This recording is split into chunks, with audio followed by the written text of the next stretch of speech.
Today, October 14th, is the birthday of Stephen Gray Blizzard.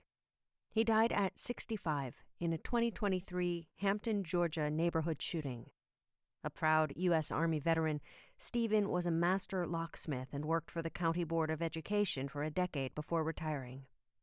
His hobbies included travel, woodworking, photography, and music.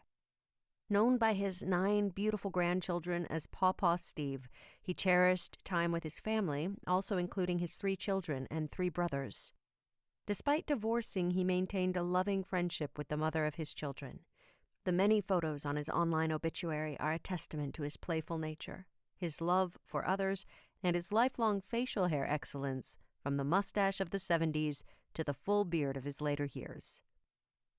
Steve served as the current vice president and was also the former president of the Homeowners Association in the typically quiet and peaceful neighborhood where he could often be spotted trimming bushes or performing other routine maintenance in the common areas.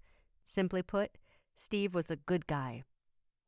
The gunman killed 4 neighbors, was on the run for 24 hours, and injured 3 law enforcement officers before dying in a shootout.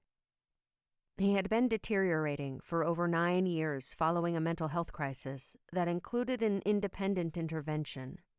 Although his mother made several calls seeking additional help for her son, she was repeatedly told that he had to come in voluntarily or commit a crime to get the medical help he needed.